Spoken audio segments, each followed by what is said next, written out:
War. War never changes. The Romans waged war to gather slaves and wealth. Spain built an empire from its lust for gold and territory. Hitler shaped a battered Germany into an economic superpower. But war never changes.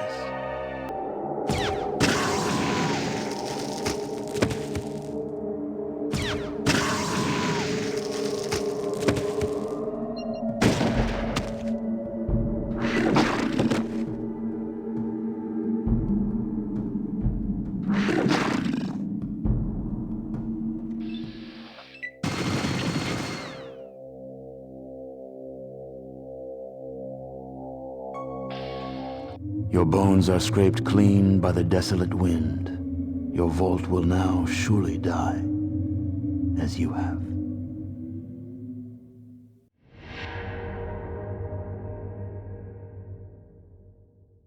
Fallout is a 1997 role-playing game developed and published by Interplay Productions. Its full title is Fallout, a post-nuclear role-playing game, which is a mouthful. It's often referred to as Fallout 1 to distinguish it from the subsequent installments of the series. Interplay was a big shot in the 80s and 90s scene, publishing games like The Bard's Tale, Wasteland, Descent, and later Star Trek, Starfleet Academy, and Starfleet Command. In modern-day standards, Fallout can be defined as a classic RPG, non-linear and open-world. While it was marketed as the Wasteland's spiritual successor, it was only one of the many influences that inspired this game. It sold about 600,000 copies over the years and received critical acclaim, but surprisingly enough, it was a bit-year Interplay project until its last month before shipping. The sales were enough to induce Interplay to launch Fallout 2 just 1 year later, when no sequel was initially intended.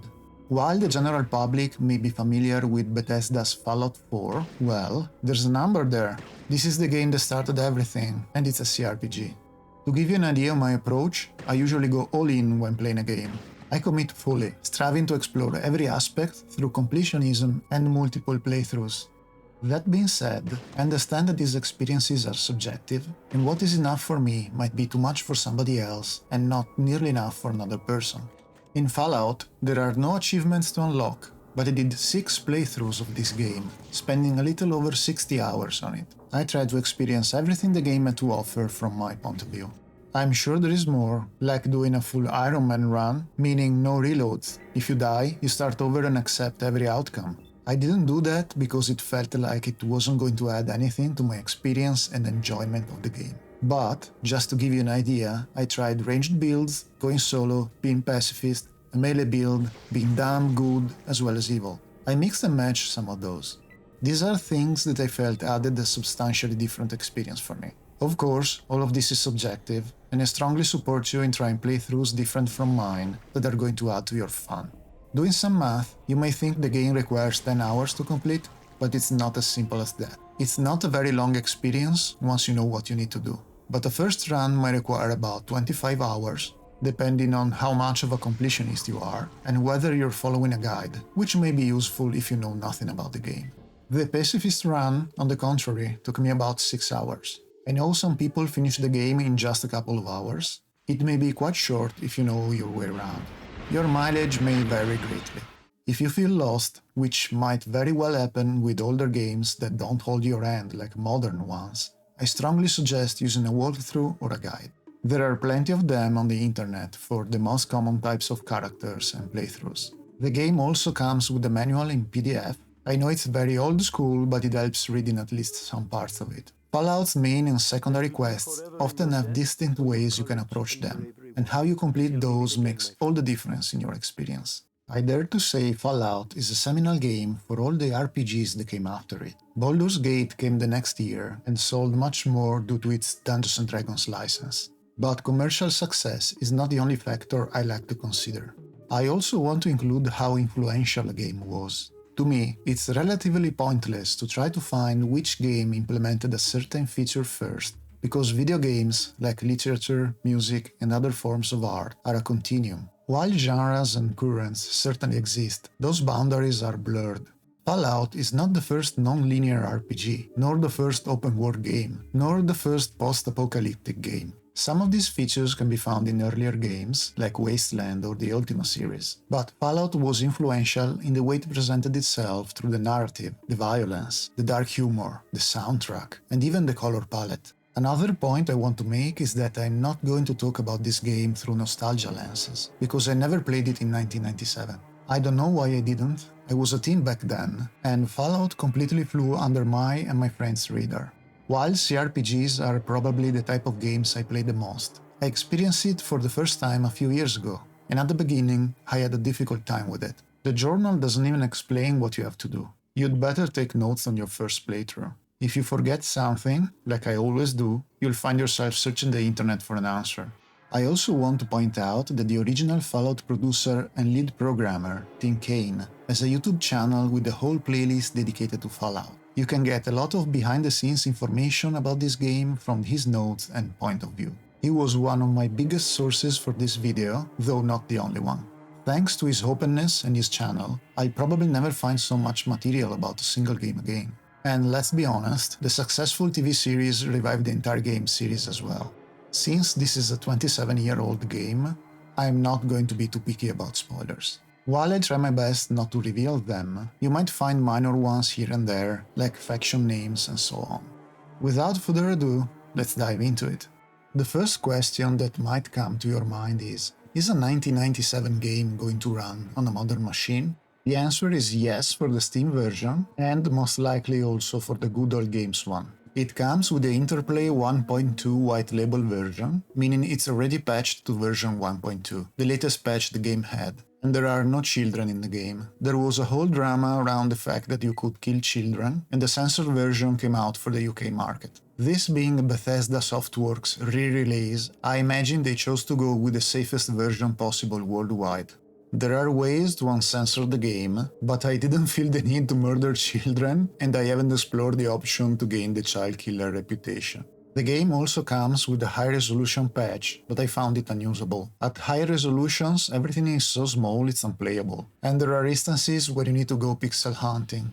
I don't recommend it. I also wanted the closest possible experience to the original, so I strongly suggest playing it the way it was meant to be played, in 640 by 480. You'll have the black vertical bars, but choosing widescreen resolutions will stretch everything in a ridiculous manner. If it's still stretched in any 4:3 resolution, go into your video card control panel and set it to maintain the original ratio. There were some minor graphical nuisances in the recording I did, like the mouse cursor flickering, skipping some animation frames, and the dialogue not refreshing until you move the cursor.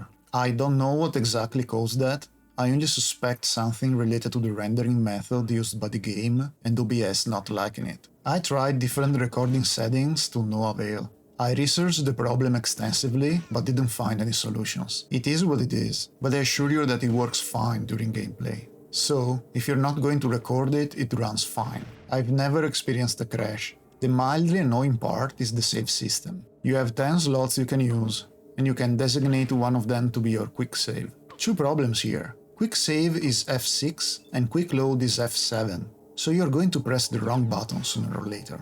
Modern games know this and use F5 and F8 with a nice comfy space between them. Also, every time you manually save or load, you have to relink your quick save slot. You know, when entering a new town or location in a CRPG, you always make a hard save in case you turn the whole place against you? Relink your quick save slot. You misclicked and started a manhunt against you? Reload that specific save and relink the quick save slot. As I said, it's a little annoying.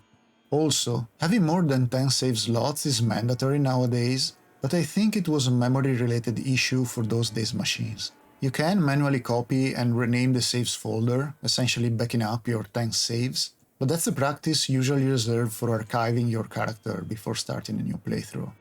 A word of advice for modern CRPG players: Fallout doesn't have a key for the highlight all option, so brace yourselves. It's not that bad once you learn the sprites of the interactable objects. There are few. There are some hidden objects on the ground, especially in the initial areas, but they are not mandatory to have by any means. Don't feel bad if you miss some of them. Now, mods. Of course there are mods. There is a comprehensive mod called Fixed. It allows you to tweak a plethora of game settings. It's really easy to find. I've tried it for one playthrough, just to know what I'm going to talk about, but I prefer to run vanilla in all the others. Pixed does not include the option to highlight objects on the ground. I know that's what you're looking for. To do that, you have to dive deeper into the modding community and find mods that provide highlighted sprites. To me, it was not really worth the time. This being an RPG, the first thing you're going to do is, obviously, create your character. You have 3 pre-generated characters to choose from, if you want to go that route. They embody 3 different archetypes. Max Stone is the strong but not intelligent character, Natalia is stealthy, and Albert is charismatic. They represent 3 of the ways you can play this game. But let's be honest, in RPGs most of us will create our own character, so let's do so by understanding specials, skills, and how they're not all created equal. An interesting note is that Fallout was going to be a GURPS game, implementing the generic universal role-playing system mechanics, but well into the development they lost the license due to the game's violence and other issues. Tim Kaine recalls having a 6-hour meeting about that with Steve Jackson from Steve Jackson Games, only to find out later that they had to build completely new mechanics from scratch. One member of the team produced his homebrew system, and they built on that, creating the special system in a surprisingly short amount of time, thanks to modular programming. With that approach, they were able to remove the GURPS system and add a completely new one to the already partially existing game. Back in the character creation window, insert your character name as your first thing. I tend to forget to do it. It's in the box in the top left. Age and gender are inconsequential for your character build, but some NPCs will react differently to a man or a woman. I got hit on a lot with my female character, and you can try to flirt too. Before choosing your characteristics, take a look at the traits in the bottom left box. You can select up to 2 of them, and read those carefully because they're going to give you advantages and disadvantages. They're not exactly balanced. For example, Gifted is insanely powerful on a high intelligence character, because you're going to compensate for the skill loss with the extra skill points given by your intelligence. Then distribute the points in your characteristics. Special stands for strength, perception, endurance, charisma, intelligence, agility, and luck. It's pretty straightforward, they do what you imagine, but they're not balanced at all. Some are more useful than others to have. Keep in mind you'll find occasions in the game in which you might raise those specials, through surgery and special dialogue. Brace yourself, because I'm going to explain the characteristics and comment on what's useful. You could go look at those on the wiki, but that site aggregates a single explanation for Fallout, Fallout 2 and Tactics, inevitably mixing a few things.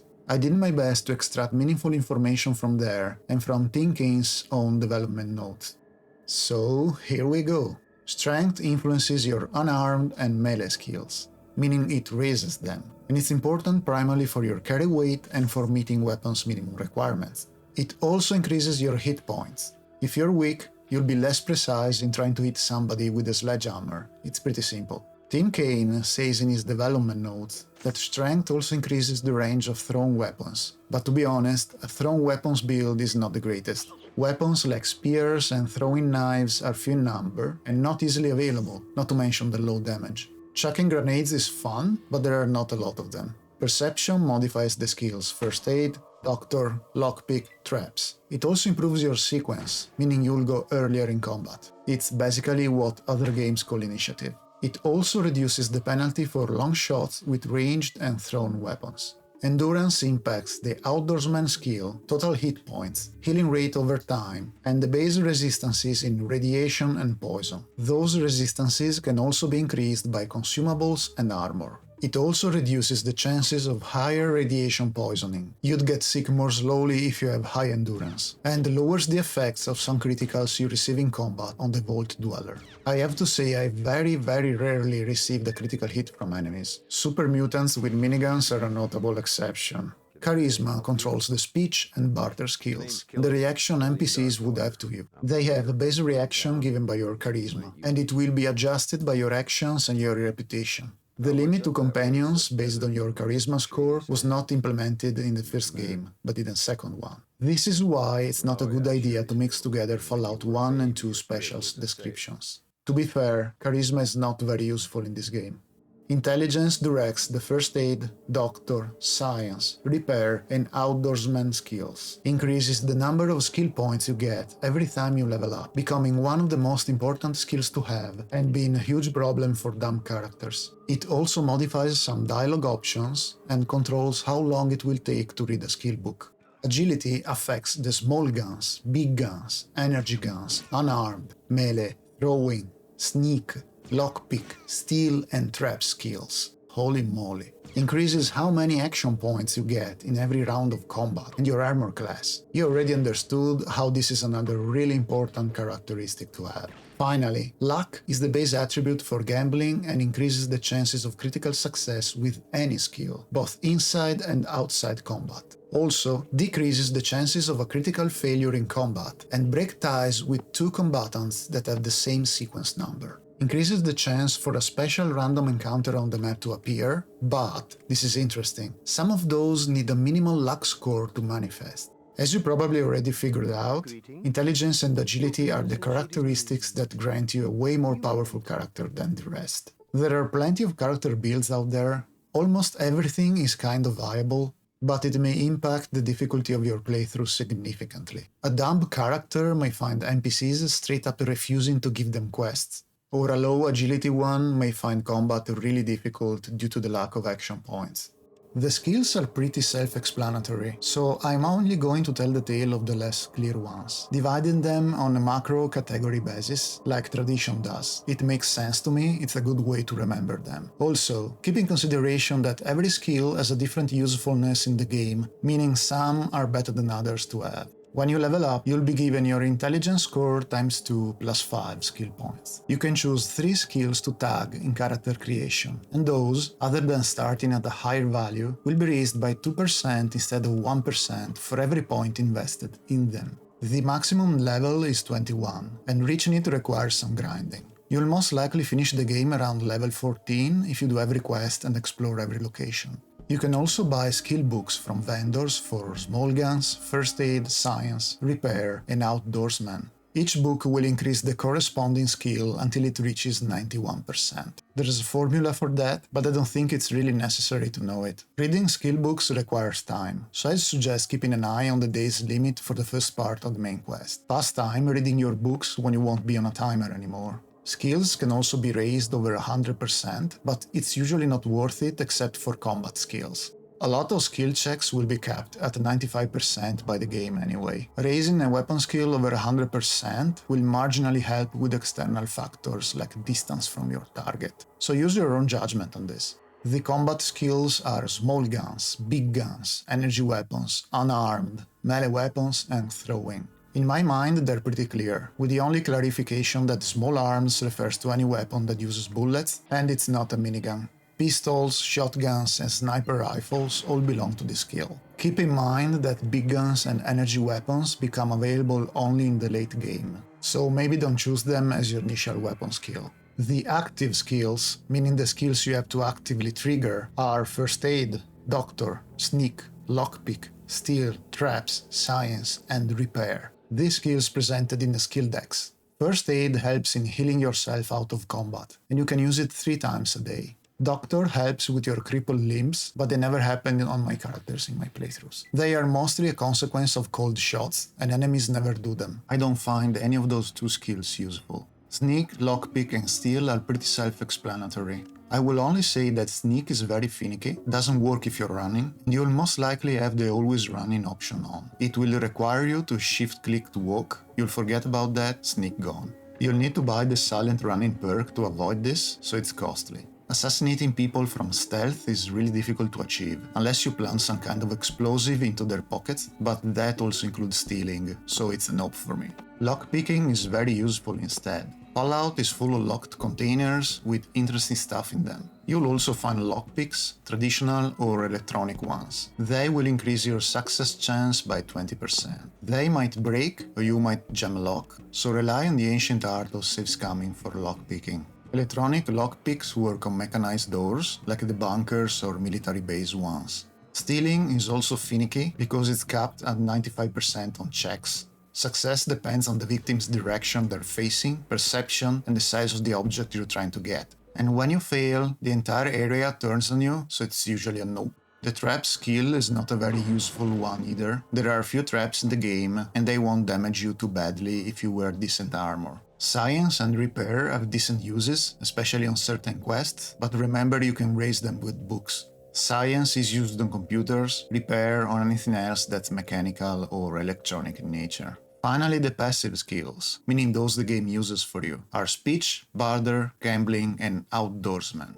Speech is a very useful skill to have. People will like you, give you quests, and you can solve some of them through dialogue instead of combat. If you want to dig into the lore and avoid some difficult situations, it's pretty much mandatory. Barter is so-so. It will help you buy cheaper and sell at better prices. It's helpful in the sense that it avoids some grinding for loot to sell, but it's not a must. Gambling helps you gather caps, meaning money from casinos. It's another way to avoid some grinding, but it's another kind of grind in itself. I find it more fun to gather the loot from the still warm corpses or ashes of my enemies. Outdoorsman helps you avoid bad random encounters. Since you can always run away from them, I don't find it very useful. It reduces the time it will take you to travel from point A to point B on the map, so it's slightly useful with the time limit at the beginning of the game. It can also be increased with books, so I usually don't bother with it. Generally, all the builds highly recommend tagging lockpicks, small guns and speech, but feel free to experiment, especially after your first playthrough. Once you know the game, you can easily take some less beaten paths. Then we have the perks. Your character can choose a perk every 3 levels, or 4 if you have chosen the skill trait at character creation. Some of them have requirements, like a minimum character level or a minimum special score. There are 53 perks in the game, and since I've already talked at length about specials and skills, I'll describe only the generally considered useful ones.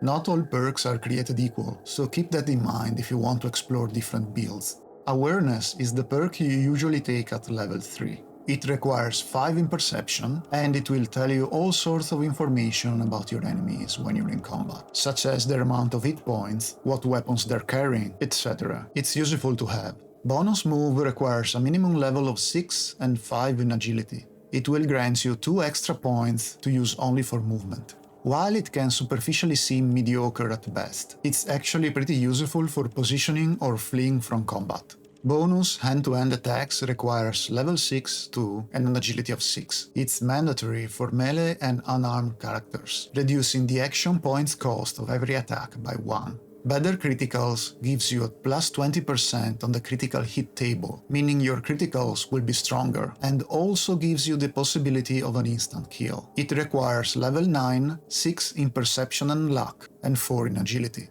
Quite a few requirements, but it synergizes with the sniper perk and a high luck. Bonus rate of fire is the equivalent of bonus hand-to-hand attacks for ranged characters. It requires the 9th level, 7 in agility and 6 in intelligence and perception. It reduces the cost of firing ranged weapons by 1 action point. It synergizes well with the fast shot perk, which gives you another -1 action point per shot, but removes the possibility of doing cold shots. Action Boy or Girl requires level 12 and an agility of 5. It gives an extra action point and can be taken up to 3 times. Slayer requires level 18, an agility and strength score of 8, and having at least 80% in an unarmed skill. It converts every luck point into a plus 10% critical chance on melee or unarmed attacks. Imagine a melee character with 10 luck and this perk. Sniper requires level 18, an agility and perception score of 8, and having at least 80% in small guns.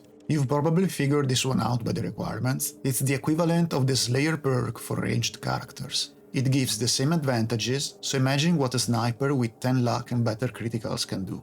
And those are generally regarded as the best perks in Fallout. It doesn't mean you shouldn't dip into the others if you feel like it. Creating your own characters is what RPGs are all about, but the game might be a little more difficult. So maybe explore strange builds when you already have a good grasp of the game's story, locations, and mechanics. Again, those old games didn't hold your hand.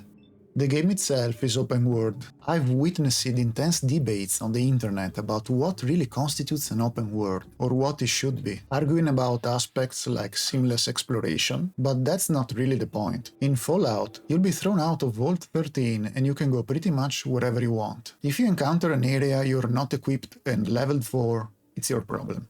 At the beginning of the story, you'll receive a vague indication about your next place to explore, and it will be labeled on your world map. That doesn't mean you can't or shouldn't explore around, but you have a time limit for the first part of the main quest, and traveling on the world map obviously requires time. The time limit was not well received. It's 150 days to accomplish the first part of the main quest, and it's plenty enough if you don't lollygag around. Initially, I was annoyed by that. I'm the kind of player who doesn't like time mechanics. I'm looking at you, Pathfinder Kingmaker. The rest of the main quest had 500 days to be completed, but the time limit was removed with the subsequent patch, replaced with the biggest integer number the game could save. In practice, it's something like 13 years of in-game time. Don't be fooled by that though. There are consequences in the end slides, depending on how many days you took to finish the game, so it's a mixed bag there.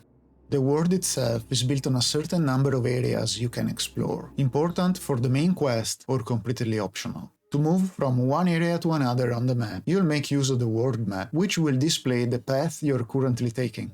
You are in New California, just 84 years after the bombs fell in 2077. You'll most likely discover shady sands in its beginnings, as well as parts of the Los Angeles ruins. There should have been the ruins of Interplay in Irvine to explore as an Easter egg, but they never had time to implement them in the game. On the right side of the map, you have labels for the important areas you have discovered or gathered information about. You can freely walk into one of those or find directions about them from people in various settlements. Once you have it, you can just push the relative button on your Pip-Boy, and the Vault Dweller will start going towards it. I love that in roleplay, the character puts the labels on their Pip-Boy once they discover a point of interest on the map and saves the location in its memory. I imagine the Pip-Boy comes with an integrated small label punching machine. You can also stop at any moment, landing in a generic area relevant to the terrain type you're in, but it's not very useful. It's made to give the player the illusion of continuity during travel. While moving between 2 points on the map, you have a chance to encounter a random event. These encounters are mostly fights, or events like sleeping on rocks or losing time searching for water, but you can find some special encounters that can benefit you. Should you encounter a traveling bard, I suggest you engage in a weirdly specific Celtic song. The Outdoorsman skill reduces the chances of negative encounters, enabling you to cover more miles per day, and the Pathfinder perk reduces the amount of time needed to walk those miles.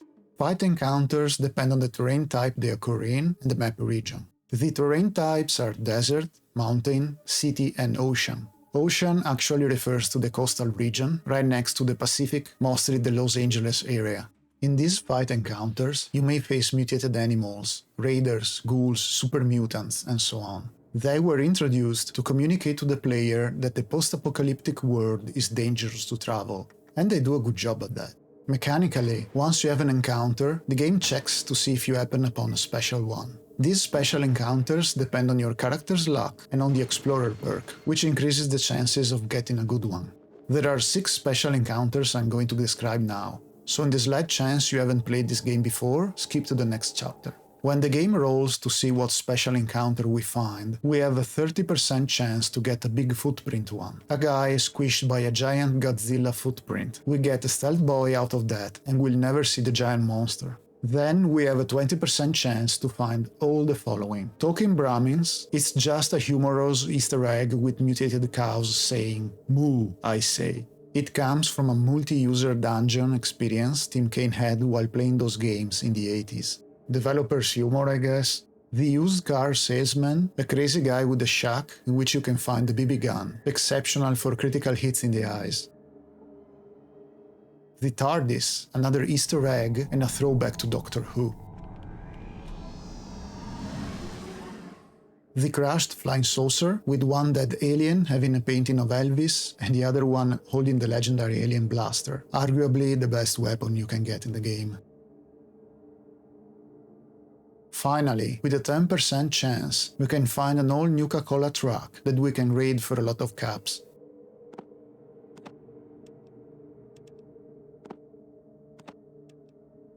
Combat is turn-based and really clunky. It shows the game's tabletop RPG roots. I wish the combat sequence was shown, but it's not. You don't know the combat order. Fighting revolves around action points. They are represented on your interface as pips, with the caveat: it will show 10 action points at maximum, but the game will correctly track all of them if you exceed that limit. With high agility and some perks, you can go above 10. You can spend action points to move or attack, likely a combination of the two, to take advantage of any line of sight cover you can find. This system makes fighting with a melee character a little more difficult, or fighting a melee enemy a little easier, since they have to walk to their target before attacking. They are going to effectively spend action points to move to their enemy, finding themselves with fewer points for attacks. Ranged characters or enemies with long-range weapons are advantaged. In fact, quite a common strategy is using your remaining APs after attacking to run away from your enemies, lowering the number of attacks you're going to tank. In the lower center of the UI, you have the weapon you are using and the action points cost for doing so. Right-clicking on the weapon will switch between different types of attacks you can do, including the cold shots and reloading your weapon. Now, everyone calls it VATS or VATS, but the Voltec Assisted Targeting System made its appearance later in the series. You are making cold shots when your weapon shows a shooting target right next to it. Cold shots are fun, allowing you to target different parts of your enemy's body. Every type of enemy has a different critical hits table, but in practice, you will mostly shoot them in the eyes for the increased critical chance, except for robots and some non-humanoid mutants. A cold shot costs 1 action point more than the standard attack. You can switch to your secondary weapon by clicking on the red button near your actual weapon. You have to place it in your inventory before combat. Otherwise, accessing the inventory during a fight is going to cost you 4 action points. The Quick Pockets perk reduces this cost by 1 for every time you take it. It's useful for accessing healing during combat, because once you've opened the inventory and spent your action points, you can use all the Steam packs you want. You end your turn by pressing space, ending the combat if there are no more enemies in sight. If the game doesn't do that for you, press enter and exit combat. As a final note, you can run from combat by reaching the area's border hexagons or area transitions. There is no sense in dying in a random encounter, and if you're doing a pacifist run, you'll always be avoiding combat. With some knowledge about the game and some cheese, you can finish it without directly killing anyone. I say directly because you still have to trigger nuclear explosions and wipe out entire locations, so maybe it should be called the Hypocrite Run. For the equipment, the game will grant you access to a variety of weapons and armors, including the most sought-after Brotherhood of Steel power armor. Model T51 to be pedantic. Through modern eyes, that variety might not seem like much, but in 1997 the game was praised for it. You can use a bit of strategy regarding armor. There are different kinds of damage, and armors have different types of damage reduction, so you can play with that depending on the enemies you're facing. But to be honest, I always went for the biggest armor at my disposal. Weapons depend on the type of character build you're playing with. With melee combat, I follow the same rules for armor. The bigger the better. With ranged weapons, it requires a little more nuance, but generally you have different varieties of pistols, shotguns, rifles, including a very sweet sniper rifle. In the late game, you're going to find big guns like miniguns, flamers, and rocket launchers, and energy weapons like laser and plasma pistols and rifles. Unless you want to stick with bullets for your entire playthrough, which is totally doable. The way the game is designed suggests spending your skill points in the big guns or energy weapon skills only later in the game, just because you're not going to find them very soon. Keep in mind that you can give your companions weapons to use, and they're going to shoot you in the back, so avoid giving them burst weapons. While it is fun to see a dumb super mutant mowing down his compatriots with a minigun, the devs included the same AI for companions, and they're going to hit you if you're between them and the enemy. You may also unwillingly shoot and possibly kill them if they place themselves between you and your target. Save very often. You'll never know when you're going to be hit by a minigun super critical, and no armor will protect you from that. As I said, the save system is a bit of a pain. You only have 10 save slots, and you can design one to function as a quick save, but every time you reload, the game will forget it and you'll have to set it again. Talking about enemies, you have quite a variety for a late 90s game. You have mutated animals like giant rats or mantises, red scorpions, mole rats. Then you have the omnipresent raiders, both in the human and ghoul variety. And you have mutants, from super mutants to experiments gone horribly wrong like centaurs or floaters. You will also find different kinds of ghouls, from ferals to irradiated ones, to the non-hostile variety, still capable of reasoning. Speaking of factions, Fallout will introduce you to the different ones existing in its post-nuclear world. NPCs tell you about different raiders' clans, but due to time constraints in development, you're just going to meet the clans. Every single settlement you encounter is essentially a faction.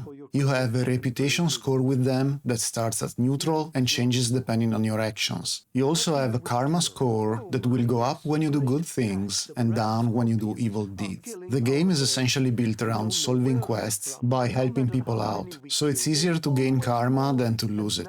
An evil playthrough essentially forces you to renounce a lot of quests and become a murder hobo. You can check your karma and reputations in your character sheet. Then, every location has its own sub-factions, like a town sheriff and the general store owner having problems with the local casino owner and mob boss, making Fallout effectively a post-apocalyptic western.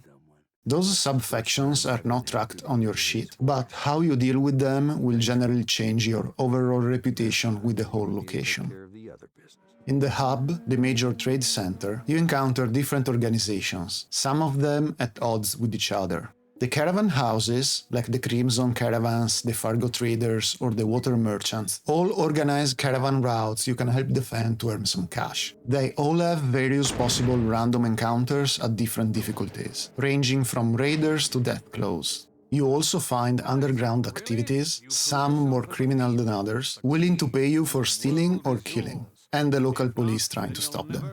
In the ruins of Los Angeles, a big place, you find a settlement effectively ruled by a gang called the Regulators, in conflict with a survivalist group called the Blades. Or meet the Gun Runners, a gun merchant's company, and the Followers of the Apocalypse, a sort of humanitarian organization that, despite the name, wants to bring peace and education to the wasteland. Or face the Children of the Cathedral, a really weird religious organization you'll find on your way. And of course my favorites, the Brotherhood of Steel, a paramilitary organization devoted to the recovery of ancient technology, with the purpose of hoarding and defending it from the common human being. They believe humanity cannot be trusted with the means to destroy itself again and are quite insular. Depending on the individual, they might have different opinions about helping the common populace with the knowledge at their disposal. Finally, we have Unity, a cult with a single clear objective the Vault Dweller may or may not agree with. This brings me to the story. I'm fully aware this is a 27-year-old game, and you usually don't bother about spoilers for games that old, but I want to try to be at least a bit sensible about it. I know I've already given you some minor spoilers, like about the factions, but I leave the major ones in their own section.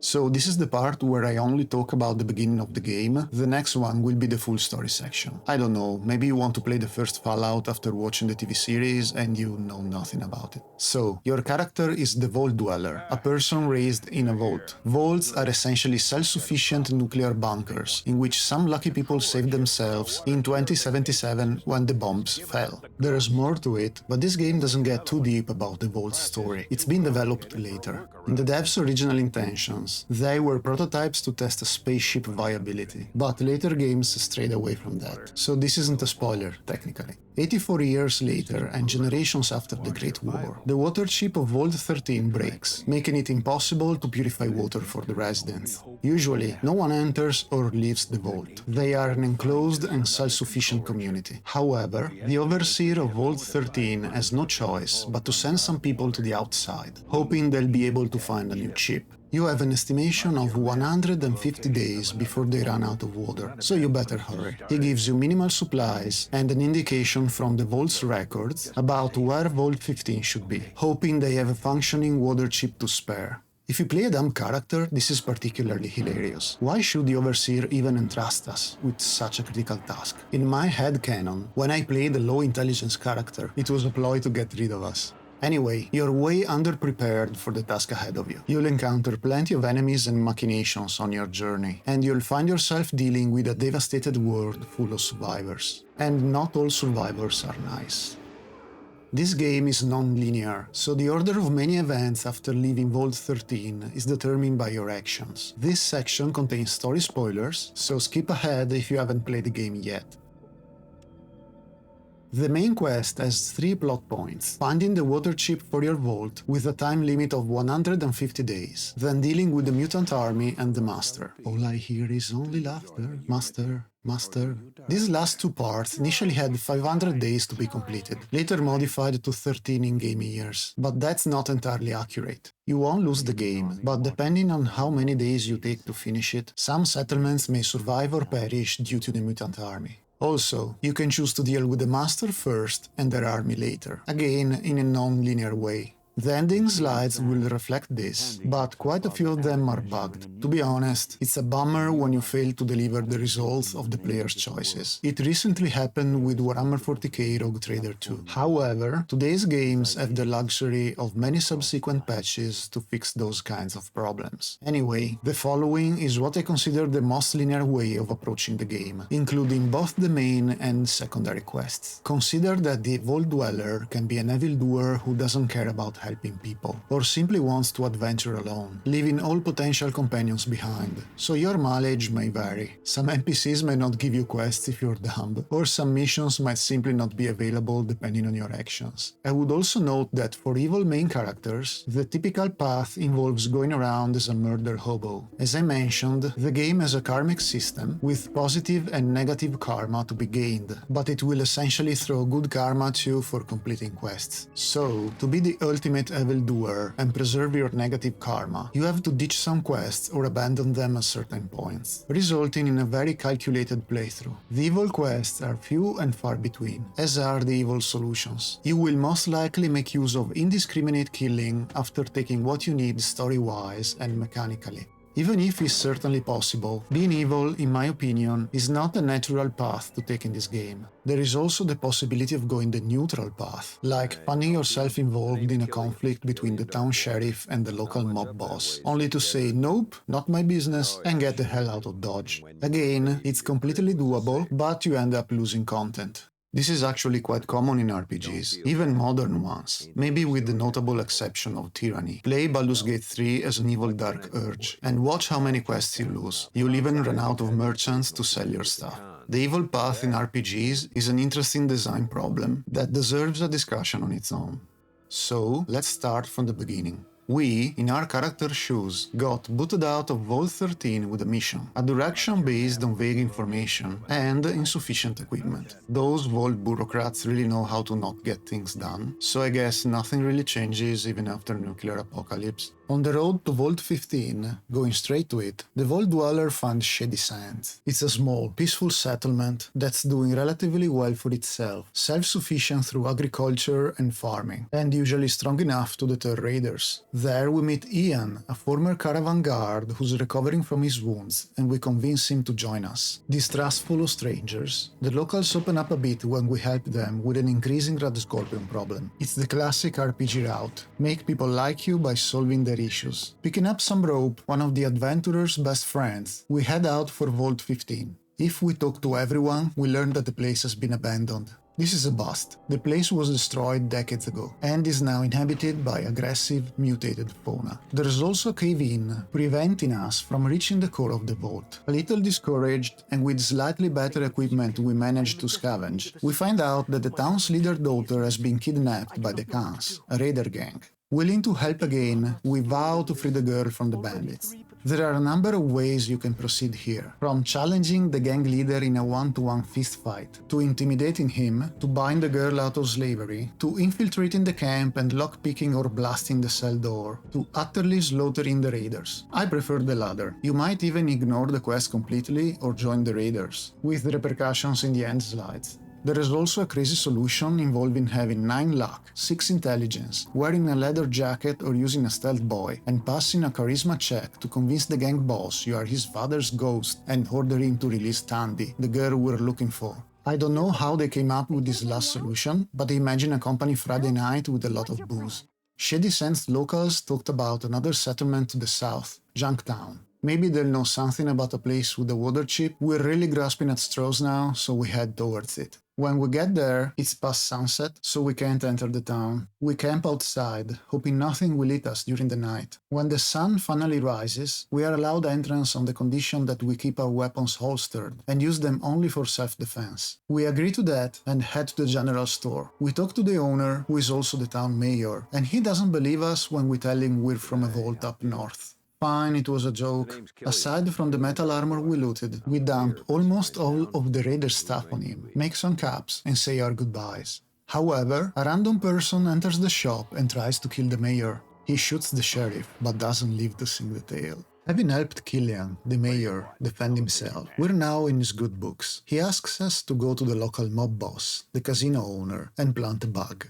He wants proof that he was the instigator, so we agree to help him. We are slightly surprised that a piece of tech like a bug is available out here, and we consider why we're getting involved in this. We could walk out of this mess, or we could side with the mob. Nah, we're not the kind of guys. Besides, the local sheriff against the local casino owner, we're in a proper western now. Offered to finish the job the previous hitman botched, and get the big guy to admit he wants Killian dead. Nice. We run back with the proof, say we're in for the fight, and double back to the casino for the shootout. This is fun. Gizmo doesn't even bother to move from behind his desk. We brought some law and order to the wasteland, it feels good. Killian thanks us, super likes us, and we go raid the casino. After that, we try to get a decent night's sleep in the local shady motel, but are woken up by the proprietor. Someone has taken a local girl hostage, we talk the man down, he runs away but everyone is alive. This could have really gone sideways. The hostage could have died, or we could have ended up shooting the guy. We probably should have gone with the latter, but the hostage would have been a risk. Now, fully awake with adrenaline pumping, let's have a look around. We find out that in the back of the motel resides a gang of local idiots, so we head to the bar. On the way there, we find out that the dog is following us, either because we are wearing a leather jacket or because we have Gizmo's iguanas on a stick on our pockets. But that's all good, we like doggos. And a desert ranger named Tycho, who was staying at the bar, joins us, because he likes us. Nice. The owner seems like a decent guy. He shoots a gangster harassing his waitress. That's a proper saloon, and we discovered that the gang is an issue to be dealt with. Alright, we've killed gangbangers before, let's do it. While there's a peaceful solution involving convincing a gang girl to testify against them, today we woke up and chose violence, but couldn't act on it because there was hostage in between. We feign interest in joining the gang, and as a rite of passage, we steal the poor saloon owner's wife's ashes from the bar, showing the gang leader we are ready to exact revenge for the killing. Before doing that, we spill the beans to the guards and prepare for another shootout, this time at the saloon. After a thorough shootout, we wipe out the Skulls gang from Junktown and return the ashes to the bar proprietor. Before leaving town, we visit a local doctor named Doc Morbid, who, not sketchy at all, sells human body parts to someone in the hub called Iguana Bob. We deliver some frontier justice and then leave Junktown.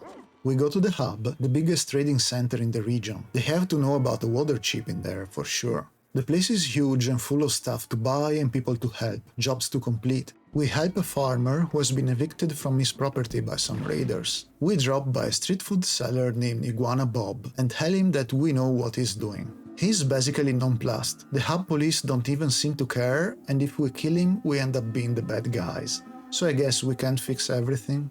At the Fargo Traders, we get hired to discover what the heck is going on, and we learn of some crazy gossip about a mythical beast called the Deathclaw. They're skeptical about it, but Beth, another gun seller tied to them, is not, and is very open about it. She points us to Harold, a guy in Old Town, the poorest part of the city. We find Harold, and he's a really old ghoul. In exchange for a bit of pocket money, he confirms seeing a Deathclaw, and he has some wild stories to tell, especially one about delving into an ancient military base where he lost a lot of compatriots. His best friend was a doctor named Richard Gray, and he was the head of the expedition. Only the two managed to reach the base core, to find huge tanks of something in it. A robotic crane crashed into them, pushing Gray into one of the tanks and knocking Harold unconscious. Harold survived, waking up alone in the wasteland days later. He's lived in poverty in Old Town since. We do some guarding jobs for cash, and we buy combat armor, a sniper rifle, and a combat shotgun. It's time to fight the mythical beast.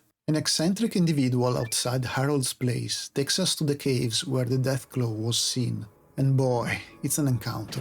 The Vault Dweller, Ian, Tycho, and Dogmeat, all together against the not-so-mythical now beast. It's rough, but we manage. In the caves, we find a dying super mutant with the holodisc and the radio on him. Reading it, we discover how those mutants are kidnapping people to put them through some kind of process, and they need to not be too contaminated by radiation. There is also mention of someone called the Master. We almost get hired by two different organizations, one wanting a merchant dead, the other wanting a necklace stored in said merchant's house, but without killing him. We refuse by reporting the hitman job to the police, and end up killing Decker and his gang at the casino, and Dogmeat dies fighting valiantly. But we really need our people to not die of thirst first. From the water merchants and the local library, we discovered that there is a ghoul town, Necropolis, who probably has a water chip.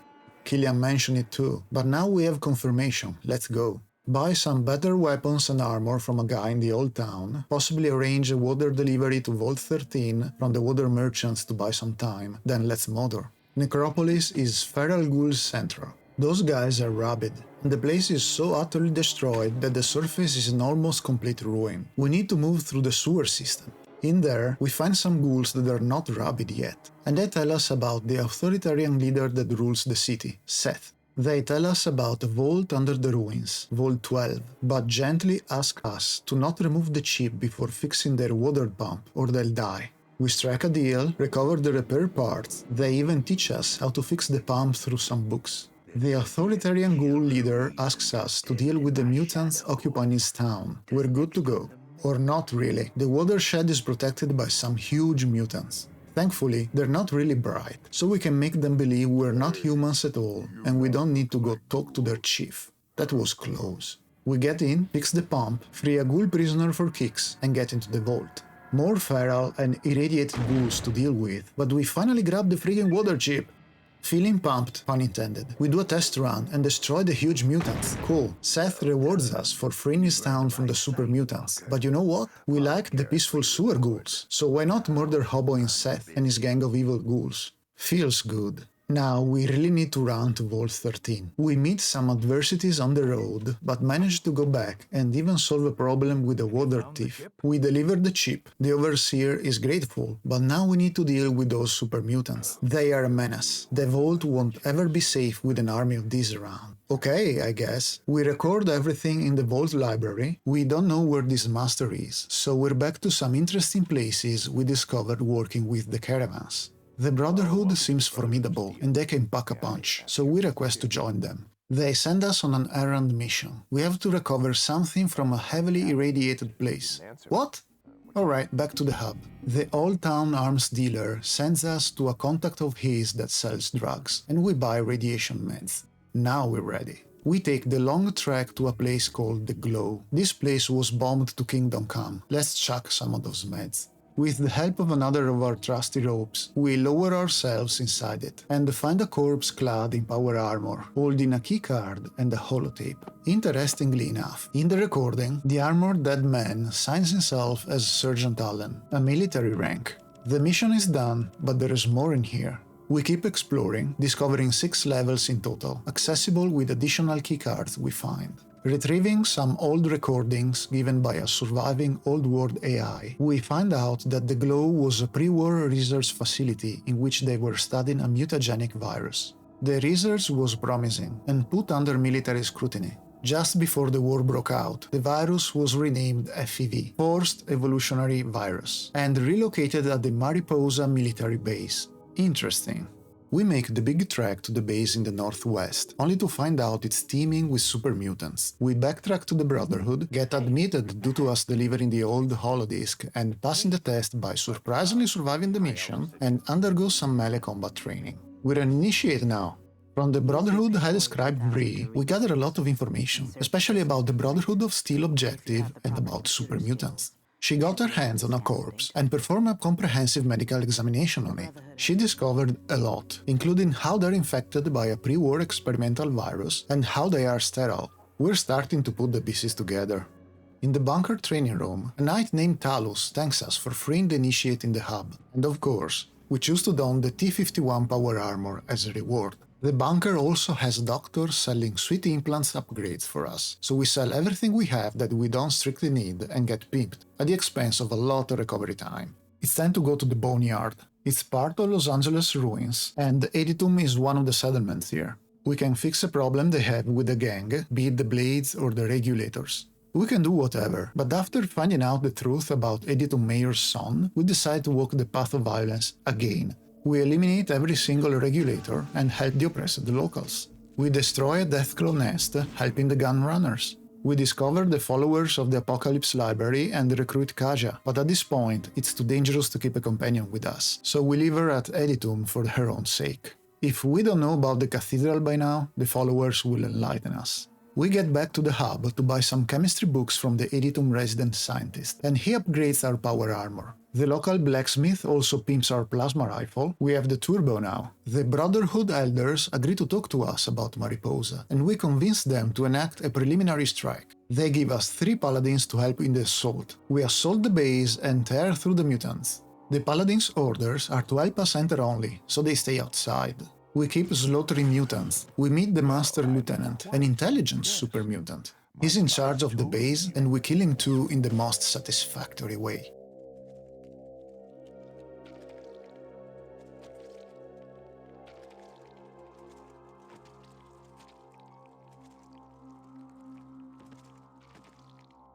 Then we find the room with the tanks Harold mentioned. It's full of weird people wearing purple robes, and they commit suicide after talking to us. In this room, there is a computer telling us about Richard Gray, an Easter egg about Boyarsky, he was the art director of the game, and an entry about Captain Roger Maxson and how he and his men rebelled once they discovered the kind of experiments conducted at the base. When the bombs fell, there was no government anymore to punish them, so they started a migration with the military personnel families to Lost Hills, where the actual Brotherhood of Steel resides in New California. Sergeant Allen was one of his men, the dead guy in power armor at the Glow, and Roger Maxson became the first Brotherhood Elder. A nice piece of lore there. From this computer, we set the base to self-destruct and run away. There is a big boom, and we destroy the super mutant army spawning facility. Mutants can't be created anymore, but we still need to find the mind behind all of this, the Master.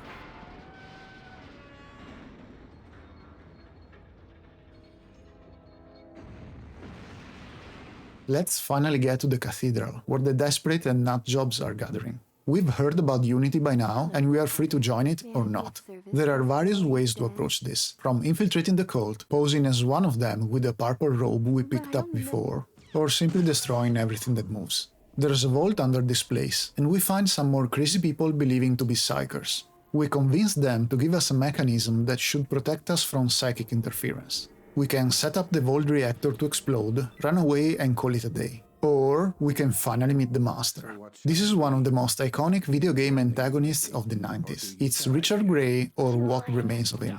During a long FEV exposure and successive experiments, it increased its intelligence, assimilated people, and even computers. It's not human anymore, not even a mutated one. If we want, we can get the exposition of its plan, how it wants to impose unity on all humans and everything else. It's a villain with a purpose, a clear objective in mind, and we can see it's not completely wrong in some aspects. It is a believable villain. At this point, we can stand by its side and deliver our entire vault to it. We can fight it and its guards in the most classical standoff with the game's big bad evil guy, or we can convince it of a fatal flaw in its plan. We know this from the information we gathered at the Brotherhood of Steel, thanks to Bree's autopsy. The mutants are sterile. They are resistant to radiation and live a long time, it's true, but they will eventually die off as an entire species. They can't reproduce to increase their numbers, and there is only so many people out there to transform.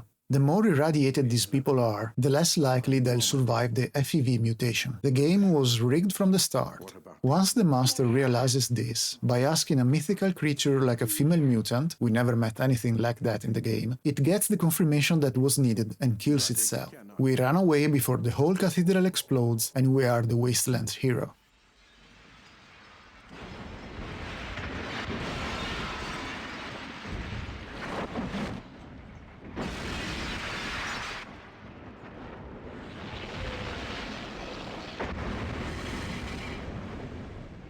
Here we're presented with the ending cutscenes and slides, leaving our destiny as last. The death of the Master was the first major step towards ending his mad dream of conquest and enforced peace. But it is the destruction of the vats that neutralizes the mutant threat. Without the ability to create more mutants and enforce their harsh brand of justice, the mutant armies flee to the east, beyond the no man's land. The mutant attack on Necropolis spares none of its ghoulish inhabitants. After the mutant armies advance, they leave a truly dead city behind them.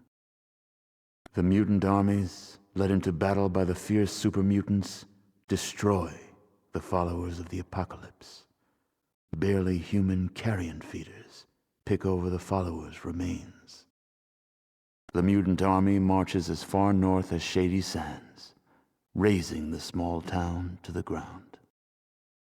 Killian Darkwater takes firm control of Junktown, drives out the last of Gizmo's kind, and then enforces his own brand of frontier justice. Life is fair and safe under his law. The Brotherhood of Steel helps the other human outposts drive the mutant armies away with minimal loss of life on both sides of the conflict. The advanced technology of the Brotherhood is slowly reintroduced into New California, with little disruption or chaos. The Brotherhood wisely remains out of the power structure, and becomes a major research and development house. The hub disperses before the might of the mutant army, and will never recover. Thanks to your persistence, the Raiders are destroyed as an effective fighting force and disband. None of the Raider survivors are ever heard from again.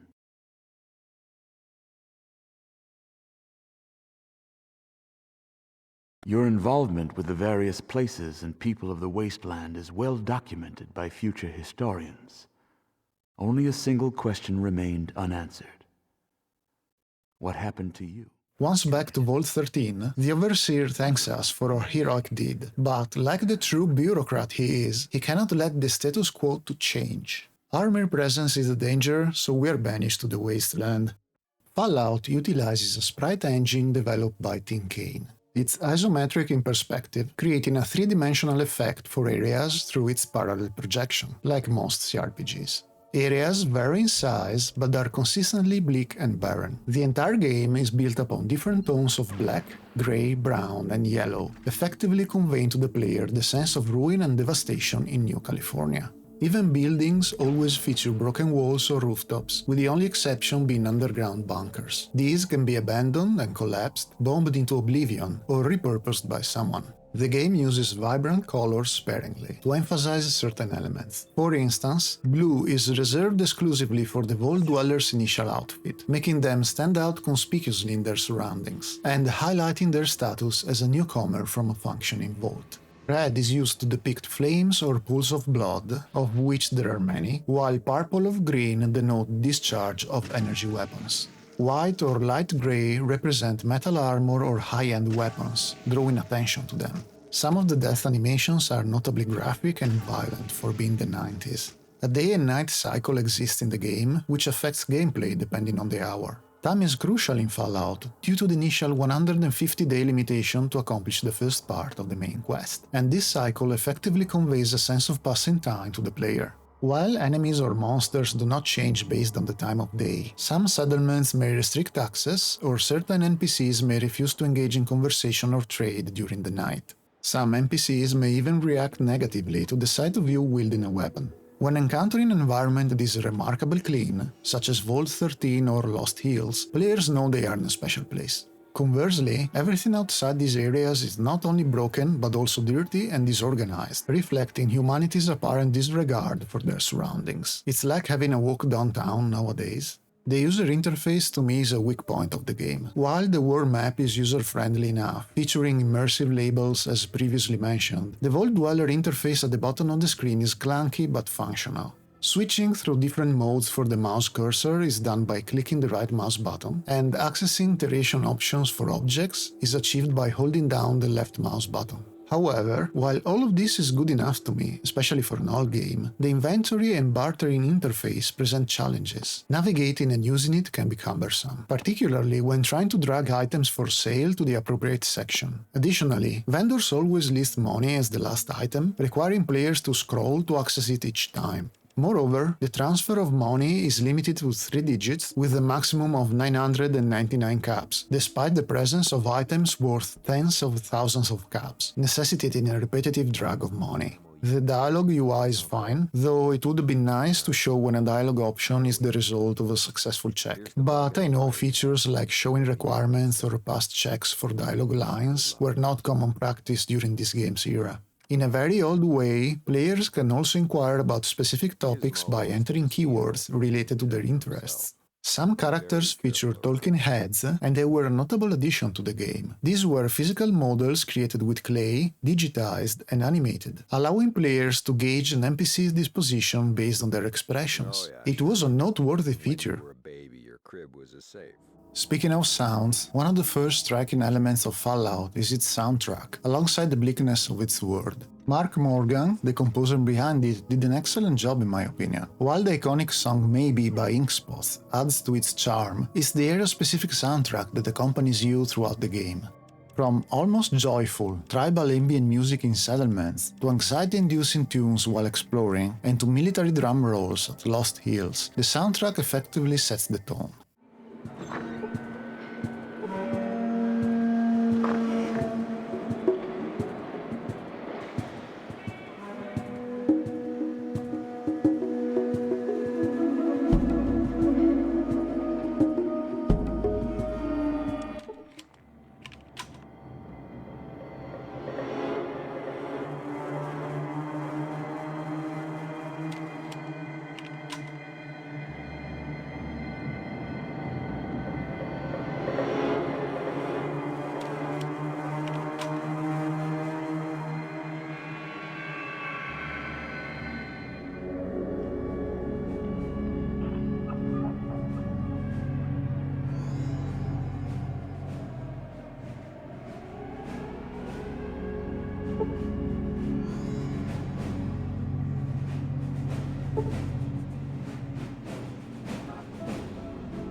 Additionally, the most important NPCs have voiceovers, a feature not so common at that time. Some well-known actors lent their voice to the game, including Richard Dean Anderson, Ron Perlman, and CCH Pounder, just to name a few. Can I help you? The name's Killian Darkwater. I'm the mayor of this fine town. And who might you be? Not much up that way except desert and shady sands. You from there? What do you want?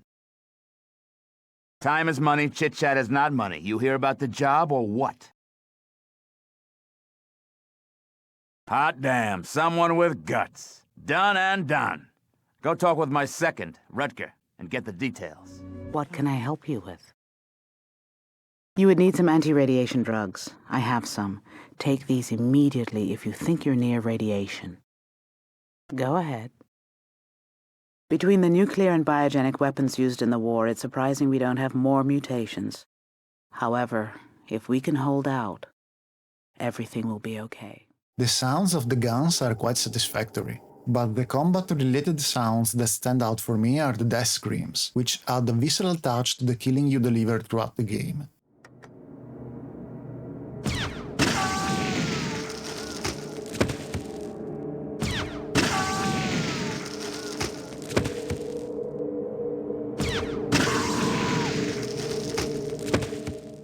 The ending slides are a topic all by themselves. As I said, depending on your actions, you'll be presented with different outcomes, but not all of them work as intended. Essentially, there are two endings, the good one in which the master is defeated and the bad one when you join it. I suppose there's technically another bad ending, failing to solve the water problem within 150 days. After showing you one of those outcomes, some settlements and factions have different endings depending on your actions, but not all of them work as intended. Mods can fix this, but if you prefer the vanilla experience like I did, you'll always get the bad ending for the follower of the apocalypse and the hub, no matter what you do. Supposedly, there should have been some followers of the apocalypse content that was cut, forcefully leading you to the bad ending for them, no matter what. Not sure what the reason is for the hub. There was also a time limit for the major locations. The mutant army was going to reach them after a different amount of days for each one, but this is where the mess begins. That was the intention, but the truth is that the endgame is not well polished. Some timers were cancelled at some point, and I can't find out exactly which ones, when that happened, and in which patch. The Fallout version you get on most platforms now is 1.2. It includes the removal of children, so you can kill them, you lunatic, and the high-resolution mod included, but some timers are still in place. I cannot be very specific about those because the sources I found disagree between them on what is still there and what isn't. You can enable those timers again through the Fallout fixed mod I already mentioned, and I suspect this added some confusion to the mix. Some even say that you trigger the bad endings only if you enter a specific area after a hidden timer has expired for that specific place. I don't know. This game successfully became the stuff of legends. Companions were added very late in the development cycle, close to the shipping date. They started with dog meat because it was the simplest one to implement, and then added the human ones, Ian, Taiko and Kaja. This bloated the scripts for every area and corrupted the save games. The devs were vastly overworked by then, already crunching, so they implemented some workarounds to make those companions available to the player. They assigned them the enemy's AI and inserted the pickpocketing trick to manage the inventory, so that's why they ended up shooting you in the back, similar to how raiders and super mutants eat each other.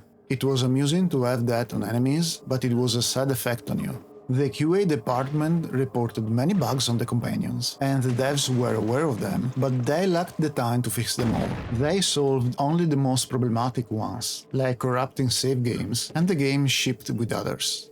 Fallout's development story is a fascinating tale of setbacks, delays, and near failures. Initially, the project began as a secondary endeavor at Interplay, where more resources and priority were given to other games in development. Despite this, Fallout's journey is one of perseverance and creativity. The story begins in 1994, when Interplay was actively seeking new role-playing game IPs to develop. Tim Kaine seized the opportunity, leading to late-night brainstorming sessions fueled by pizza. These sessions attract people even after their regular work hours. By December 1994, the team consisted of just 3 people: Tim Kaine, Jason Anderson, and Jason Taylor. Kaine, who had already created 3 engines for other Interplay projects, used his existing sprite engine to kickstart Fallout. The team was visited by notable figures like Steve Jackson, the creator of GURPS, and science fiction writer John M. Ford. Initially, the game had a generic fantasy theme, but in 1995, the team expanded and began to refine their vision. They drafted the original story idea for Fallout, but their vision statements document faced multiple rejections from Brian Fargo, the Interplay head. However, in November 1995, Fargo played the first internal demo and was impressed. Despite the excitement, the company moving to a new building caused delays, and the initial shipping date of November 1996 was missed. In the same year, Chris Taylor wrote the final vision statement, which Fargo loved. Despite this, shipping was delayed again to February 1997. During this period, Mark Morgan was hired to create the game's soundtrack, and the intro movie was completed, although they failed to secure the rights to the song Set the World on Fire by Inkspots. The team continued to grow, and voice recording began, marking one of the first collaborations between Hollywood actors and the video game industry. By December 1996, the alpha build of the game was ready. At the beginning of 1997, the team faced a major setback when they lost the GURPS license. Steve Jackson was unhappy with the violence depicted in the intro movie and other aspects, leading to a 6-hour meeting at Interplay that ended without a resolution. The project seemed doomed, but thanks to modular programming, the team quickly integrated a special system into the game, which was based on Chris Taylor's homebrew system. Tim Kaine added the final touch by incorporating the luck attribute that was missing, all within 8 months of the game's release. By early 1997, the QA department was rigorously testing the game, submitting numerous bug reports and features requests. The team worked tirelessly, crunching to meet deadlines. 6 demos were released, causing further delays, but the one uploaded to Interplay's website received an overwhelmingly positive response, with an estimated 100,000 downloads. The UK office requested changes to the violence levels and objected to the inclusion of children, leading to the creation of an European version of the game. They eventually secured the rights to Maybe by Inkspots, which became the iconic intro song.